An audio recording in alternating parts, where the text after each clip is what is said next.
Mon Seigneur, ne passe pas sans t'arrêter près de ton serviteur. Lecture du livre de la Genèse. En ces jours-là, au chêne de Mambré, le Seigneur apparut à Abraham, qui était assis à l'entrée de la tente. C'était l'heure la plus chaude du jour. Abraham leva les yeux, et il vit 3 hommes qui se tenaient debout près de lui. Dès qu'il les vit, il courut à leur rencontre depuis l'entrée de la tente, et se prosterna jusqu'à terre. Il dit, « Mon Seigneur, si j'ai pu trouver grâce à tes yeux, ne passe pas sans t'arrêter près de ton serviteur. Permettez que l'on vous apporte un peu d'eau, vous vous laverez les pieds, et vous vous étendrez sous cet arbre. Je vais chercher de quoi manger, et vous reprendrez des forces avant d'aller plus loin, puisque vous êtes passé près de votre serviteur. » Ils répondirent, « Fais comme tu l'as dit. » Abraham se hâta d'aller trouver Sarah dans sa tente, et il dit, « Prends vite 3 grandes mesures de fleur de farine, pétris la pâte et fais des galettes. » Puis Abraham courut au troupeau, il prit un veau gras et tendre, et le donna à un serviteur qui se hâta de le préparer. Il prit du fromage blanc, du lait, le veau que l'on avait apprêté, et les déposa devant eux. Ils se tenaient debout près d'eux, sous l'arbre, pendant qu'ils mangeaient. Ils lui demandèrent, « Où est Sarah, ta femme ?»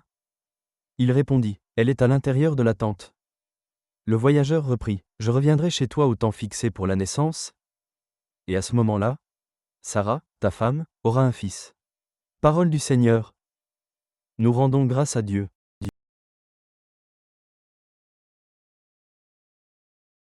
Seigneur, qui séjournera sous ta tente ? Celui qui se conduit parfaitement, qui agit avec justice, et dit la vérité selon son cœur. Il met un frein à sa langue. Il ne fait pas de tort à son frère, et n'outrage pas son prochain. À ses yeux, le réprouvé est méprisable, mais il honore les fidèles du Seigneur. Il ne reprend pas sa parole. Il prête son argent sans intérêt, n'accepte rien qui nuise à l'innocent. Qui fait ainsi demeure inébranlable. Parole du Seigneur. Nous rendons grâce à Dieu.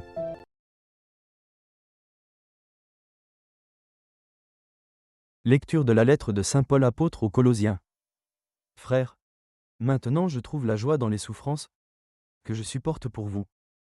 Ce qui reste à souffrir des épreuves du Christ, dans ma propre chair, je l'accomplis pour son corps qui est l'Église. De cette Église, je suis devenu ministre, et la mission que Dieu m'a confiée, c'est de mener à bien pour vous l'annonce de sa parole, le mystère qui était caché depuis toujours, à toutes les générations, mais qui maintenant a été manifesté à ceux qui l'a sanctifié. Car Dieu a bien voulu leur faire connaître en quoi consiste la gloire sans prix de ce mystère parmi toutes les nations.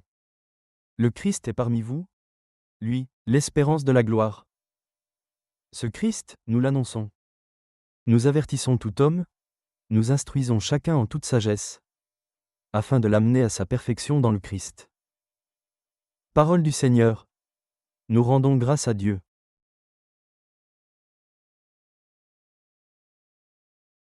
Heureux ceux qui ont entendu la parole dans un cœur bon et généreux, qui la retiennent et portent du fruit par leur persévérance. Alléluia. Évangile de Jésus-Christ selon saint Luc. En ce temps-là, Jésus entra dans un village. Une femme nommée Marthe le reçut. Elle avait une sœur appelée Marie qui, s'étant assise aux pieds du Seigneur, écoutait sa parole. Quant à Marthe, elle était accaparée par les multiples occupations du service. Elle intervint et dit, « Seigneur, cela ne te fait rien, que ma sœur m'ait laissé faire seule le service ? Dis-lui donc de m'aider. » Le Seigneur lui répondit, « Marthe, Marthe, tu te donnes du souci et tu t'agites pour bien des choses. Une seule est nécessaire. Marie a choisi la meilleure part, elle ne lui sera pas enlevée. » Acclamons la parole de Dieu. Nous rendons grâce à Dieu.